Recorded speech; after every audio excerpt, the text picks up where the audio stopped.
I know the streets, but today I want to lead you down a better path. Seek God now. I have almost nothing, and yet I found everything. If the noise of the city wears you out, listen to this. God is still calling you. It was February of 1996, and Times Square looked like a world made of light and noise. Billboards flashed Coca-Cola reds and Sony blues. Music spilled from every corner, taxis honked like impatient brass instruments, and people moved with the rhythm of hurry. Faces lit by screens, minds buried in their own storms. But that night, among the endless advertisements and laughter, a strange sound began to rise, a voice, low at first, almost lost in the city's chaos. Jesus is the way, the truth, and the life. The words cut through the noise like a sudden wind in a crowded room. Heads turned. A few people laughed. Others barely noticed. But there he was, a man who looked as if he belonged to another world. His coat was torn. His beard was uneven. His hands trembled not from cold, but from something deeper, conviction. He stood beside a trash can near the 7th Avenue subway entrance. In his right hand, a small, weathered Bible. In his left, a cardboard sign that read, "The light still shines." Some tourists stopped to film him with their giant camcorders, amused, whispering to each other. A teenager threw a quarter near his feet and shouted, "Preach it, prophet!" Others laughed, but the man didn't respond. He simply closed his eyes for a moment, lifted his face toward the sky and whispered, "They'll hear. Lord, they'll hear when the time comes." Then he began again, louder, stronger. "You chase gold and glass towers, but you've forgotten your soul. You fill your ears with music, but silence the truth. You walk under lights that will burn out. But there's one light that never fades." For a moment the flow of people slowed. A woman in a red coat stopped, frozen by something in his voice, not its power, but its peace. Behind her, a taxi driver lowered his window to listen. A street musician nearby paused his saxophone. It was as if, for a few seconds, the city forgot how to move. Then laughter broke it. "Hey, preacher, you lost your church," someone shouted. Another voice added, "Get a job, old man." The crowd laughed again, and the man just smiled faintly. "My church is here," he said, placing a hand over his chest. "And the job was given to me long ago. Nobody knew his name. Some said he had once been a teacher. Others swore he was a veteran who'd lost everything. But no one could deny there was something strange about him. His eyes seemed to carry both fire and sorrow. A boy selling newspapers stopped near him. "Mister," he asked shyly, "why do you shout if nobody listens?" The man knelt down, smiled gently, and whispered, "Because sometimes when nobody listens, heaven still does." The boy didn't understand, but the words stayed with him. By midnight, the cold grew sharper. Snow began to fall like quiet ash between the lights. The man was still there, still preaching to strangers who hurried by, still repeating the same phrase again and again. Jesus is the way, the truth, and the life. A cameraman from a local TV station, walking home after his shift, noticed the small crowd forming. He pointed his lens toward the man.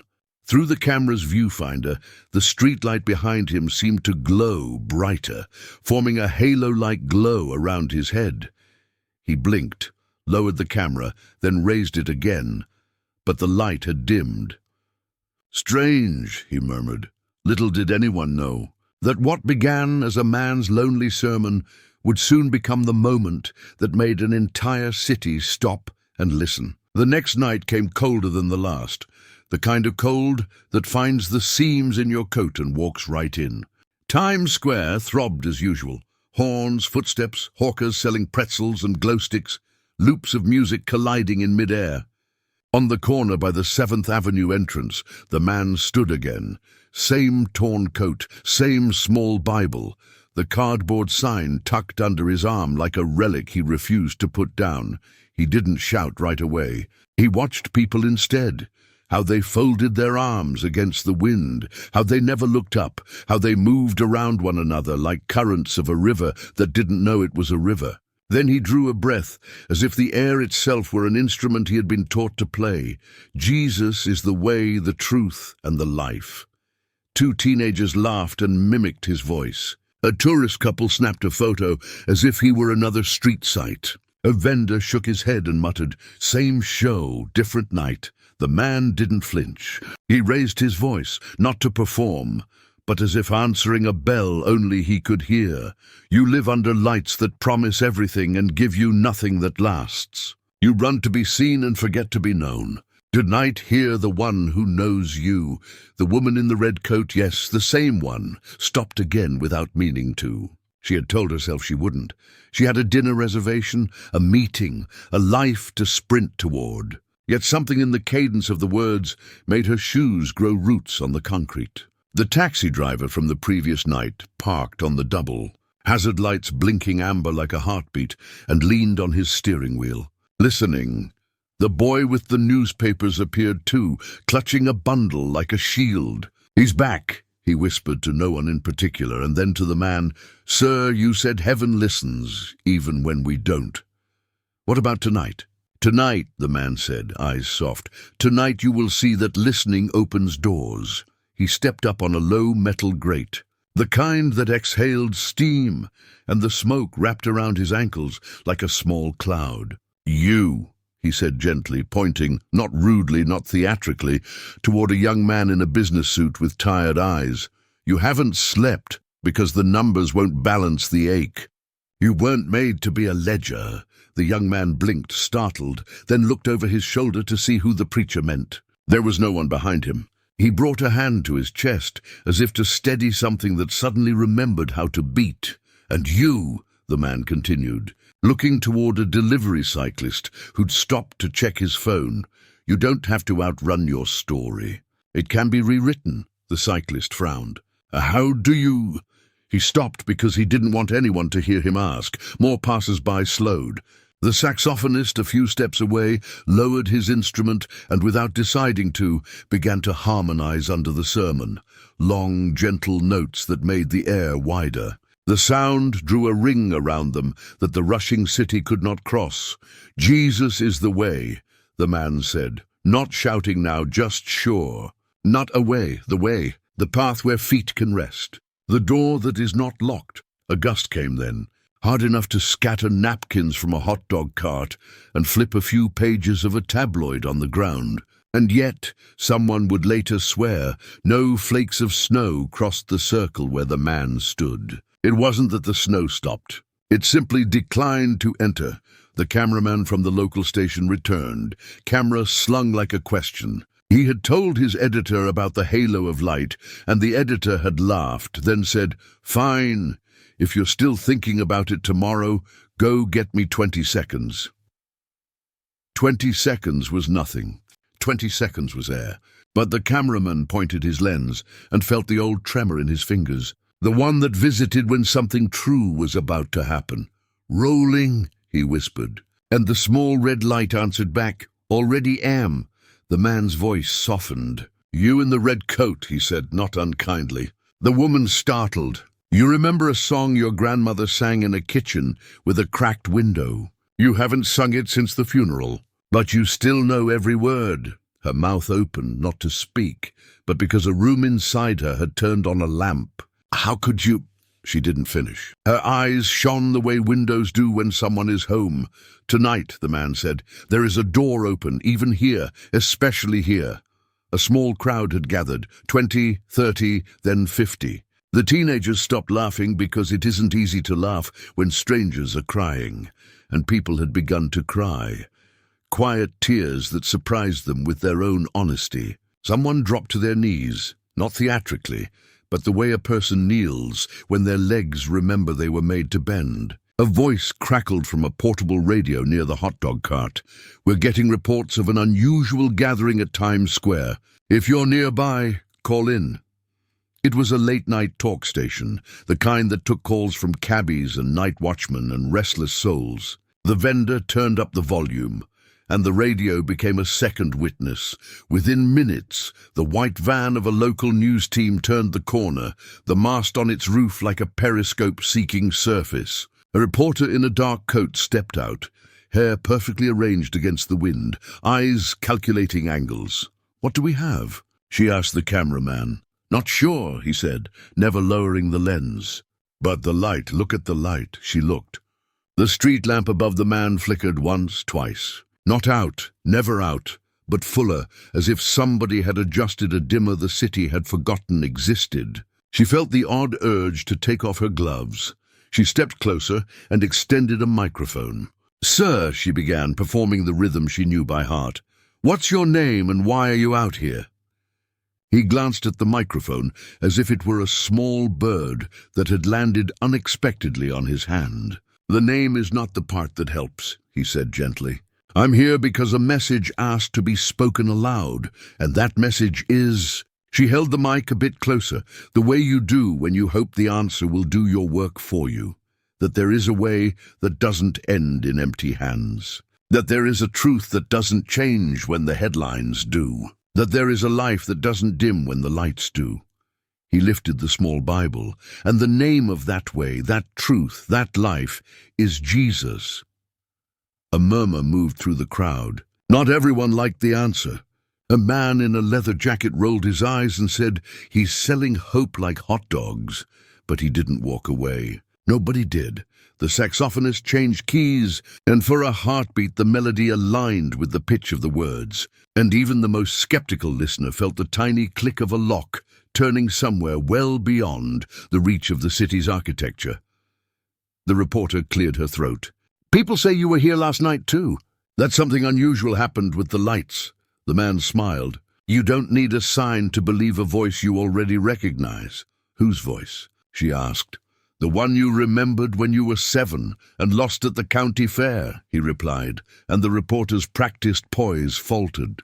She had never told anyone about that day, the way a stranger had said, "It's okay, kiddo," in a tone that made the world safe again. She lowered the microphone a fraction. "Sir," she said, changing her tone without meaning to, "do you plan to stay out here long?" "As long as there are footsteps without rest," he said. "As long as there are eyes that think neon is the only light." A hush fell, not imposed, not demanded, agreed upon. Something in the air had shifted. The wind seemed warmer inside the circle than just beyond it. The radio host's voice came again. "We've got a caller from 47th and Broadway. Says there's— I don't know, folks. Says there's a feeling out there. If you're passing by, tell us what you see." A father with a stroller edged forward, eyes damp.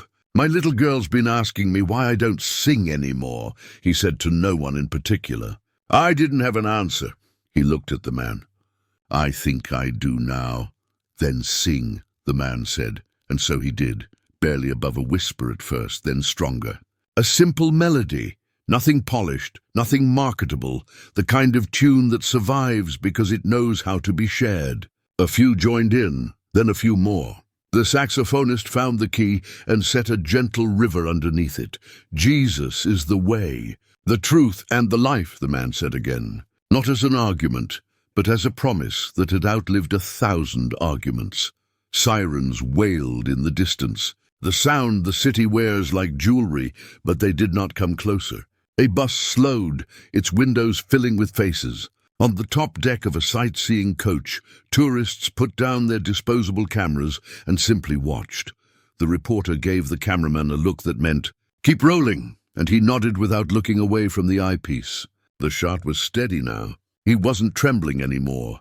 The man on the grate looked around the circle slowly, as if memorizing faces he had always known. "Some of you came for the spectacle. That's all right.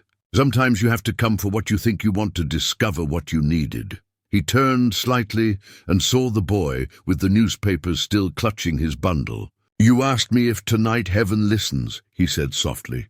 The boy nodded. "It does," the man said. "And tonight, many of you hear back, a shifting in the crowd, a sharpened silence." Someone whispered, "What does that mean?" But the man didn't explain. He didn't need to. People knew, in the way you sometimes know the shape of a word before you remember its spelling. Then, without warning, the billboard across the street, a giant ad with a glossy image of a running shoe, glitched. The bright photo blurred to white for a breath, then dimmed, then brightened again, not into words, not into symbols, just into a blankness that somehow felt full. It lasted perhaps 2 seconds, maybe 3. Not long enough to be documented by anyone but the cameraman who happened to be panning. Long enough to become a rumor with a pulse, gasps, fingers pointing. The reporter looked at the cameraman. He nodded once. Got it. Tomorrow they'll say it was a power hiccup, the man said. Let them. What matters is that you noticed how silence can speak. He closed his eyes, as if listening to a frequency no dial could find. When he opened them, they were wet, not with drama, but with the kind of moisture that visits when winter gives you a preview of spring. Jesus is the way, he said. One last time for the night, voice steady, hands open as if he were letting the words fly rather than forcing them to land. No one clapped. No one booed. Times Square, for a span that could be measured in heartbeats or in histories, simply breathed. The reporter lowered her mic fully now. We'll need a name for the lower third, she murmured to the cameraman. He kept filming. They'll give him one, he said. They always do. By then the crowd had doubled again. People stood shoulder to shoulder without the usual impatience. Someone began to pray without using any fancy words. Another person bowed their head, not because they were asked, but because it suddenly felt natural to aim their face at the ground and their hope at the sky. The taxi driver turned off his hazards and, for the first time in a long time, didn't mind the meter not running. The man stepped down from the grate, tucked the sign beneath his arm, and smiled like a person who had kept a promise no one else knew he had made. Tomorrow, he said to the boy. To the woman in the red coat, to the reporter, to the saxophonist, to the driver, to the river of faces that had become a family for one winter hour. Come back if you want, or forget me if you must. Just don't forget the door. He walked toward the subway entrance, vanishing into steam and stairs as if returning to a backstage most people never see. The cameraman finally lowered the lens. The red light went out. He didn't say anything for a long time. Then softly, almost to himself, we got more than 20 seconds, and the city, which had been made to roar, chose, just for a little while, to listen. Morning came grey and heavy over Manhattan. The air smelled of thawing snow and newsprint. By 9 o'clock, the screens of Times Square were already back to their usual rhythm of commercials and countdowns. Yet under the glitter, something different pulsed, an after-echo of the previous night. Inside a small cafe on 46th Street, televisions murmured. Every local channel showed the same shaky footage. A crowd gathered around a man in a torn coat, a faint glow hanging above him like breath made visible. The captions read, "The unknown preacher of Times Square." At one of the tables sat the reporter from the night before, still in her dark coat, hands wrapped around a paper cup she had forgotten to drink from. Her producer called twice. She let the phone ring. She couldn't explain why her throat felt tight. It wasn't the cold. It was the memory of the man's voice, steady, kind, certain, as if he had been speaking to something inside her that she hadn't named in years. Across town, the cameraman was in the editing room, replaying the clip frame by frame. When the billboard had flashed white, the camera had captured a reflection on the snow-wet pavement. In that reflection, the light formed the faint shape of a cross. He tried different filters, convinced it was coincidence, but the image stayed. Finally he whispered, "Maybe not everything can be explained by contrast and exposure." By noon, word had spread beyond New York. Radio talk shows asked who the mystery preacher was. Some called him a prophet, others a performer, a few a fraud. None could find him. He had vanished into the tunnels like smoke, but the effect remained. Street musicians were playing softer. Vendors said customers were kinder that morning. A taxi driver on the night shift told his dispatcher, "It felt like the city took a breath it didn't know it was holding." That evening, as the sun slid between the towers, people began returning to the spot out of curiosity. By 6, a few dozen waited. By 7, hundreds. The reporter came too, camera crew behind her. She told herself it was for follow-up footage, but her heart knew otherwise. A gust of wind moved through the square, stirring the litter. Then out of the subway steam, the man appeared, same torn coat, same calm eyes. The crowd parted without a word. He stepped onto the same metal grate and looked around as if recognizing old friends. "I told you the door was open," he said softly. It still is. No microphone this time, no lights, only voices and breath and winter air. He opened the worn Bible. Some came last night because they wanted a sign. You already had one. The fact that you're here. He began to speak again about mercy, about the kind of peace that doesn't depend on silence, about the light that lives inside people who remember love. The words were simple, but each sentence landed like a heartbeat shared. The reporter, holding her notebook, felt something slip through her defenses. For a moment, she stopped thinking in headlines. She simply listened. A man near the front whispered, "That's him. That's the same one." Another voice answered, "He doesn't look like a madman anymore." Someone else said, "Maybe he never was." The cameraman filmed quietly. When the man looked his way, he lowered the lens out of respect. "Do not chase the voice," the preacher said. "Carry it. Let it walk with you. When you see someone cold, warm them. When you see someone proud, listen. When you see someone lost, remind them there is a way back." Snow began to fall again, lighter this time, and yet not a single flake landed on his shoulders. A hush spread through the square. Then from somewhere in the crowd, a woman began to sing. The same melody the taxi driver's little girl had hummed that morning. The same song the woman in red had once heard in her grandmother's kitchen.